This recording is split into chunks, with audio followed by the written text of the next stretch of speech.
আসসালামু আলাইকুম সুপ্রিয় শিক্ষার্থীবৃন্দ, আশা করি তোমরা সবাই ভালো আছো। আমি আলহামদুলিল্লাহ অনেক অনেক ভালো আছি। আজকে নিয়ে আসলাম তোমাদের সাথে আরো একটি ম্যাথ ক্লাস নিয়ে।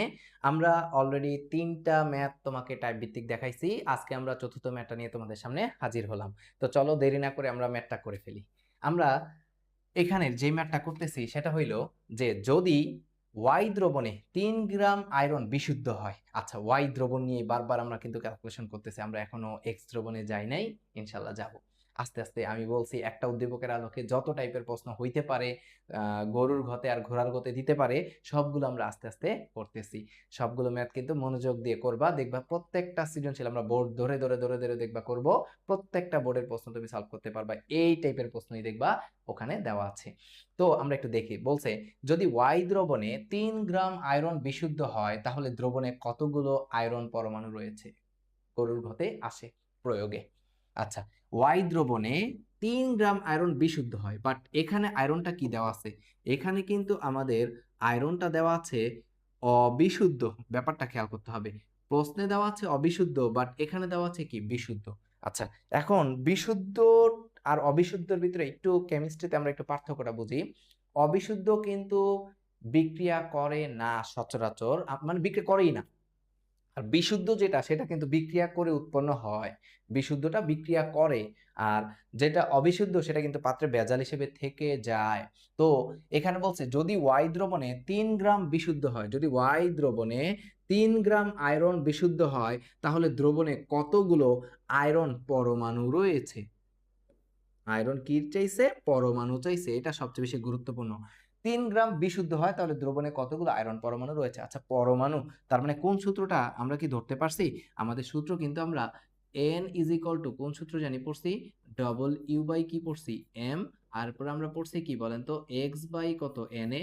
এন এ হচ্ছে অ্যাভোগাড্রো ধ্রুবক। তো আমি দেখতে পাচ্ছি আমাকে গ্রাম দেওয়া আছে 3 গ্রাম, আর এখানে আমাকে পরমাণুর সংখ্যা বের করতে বলছে। তো আমি কোন সূত্রে অ্যাপ্লাই করব অলরেডি আমার আর বলার অপেক্ষা রাখে না।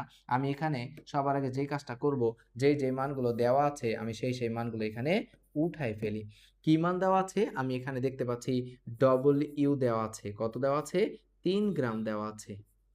আবার আয়রন যেহেতু দেওয়া আছে, আয়রনের আমরা আণবিক ভরের মানটা মনে হয় জানি। আয়রনের আণবিক ভর হয়েছে 56। এরপর যদি আমরা একটু ভালোভাবে তাকাই তাহলে দেখতে পাবো দ্রবণে কতগুলো আয়রন পরমাণু রয়েছে, তার মানে এক্স বের করতে বলছে। তার আমার আর দরকার হয়েছে আমাদের এন এ। এন এ বলতে অ্যাভোগাড্রো সংখ্যা 6.023 ইন্টু 10⁻23। এবার আমি কি সূত্রটা বসাই দিতে পারি? আমি নিশ্চয়ই এবার সূত্রটা বসাই দিতে পারি। তা আমি যদি সূত্রটা বসাই দেই তাহলে কি দ্বারা আমি একটু দেখি। জানা আছে, জানা আছে আমরা কার সাথে কার সম্পর্কিত সূত্র করতেছি? আমরা অবশ্যই এখান থেকে বের করতে যাচ্ছি মূলত আমাদের পরমাণুর সংখ্যা। আমি এক্স বলতে পরমাণুর সংখ্যা বুঝাইতেছি। তাহলে আমি এখানে কি করতে পারি না, যে জানা আছে W by M is equal to X by N এ। আচ্ছা, তো মানগুলো আমি একটু বসাই। ডবল ইউর মান দেওয়া আছে কত? 3। আর আয়রনের আমরা জানি কত? 56। এক্স এর মান জানি না, 6.023 ইন্টু 10⁻কত? 23।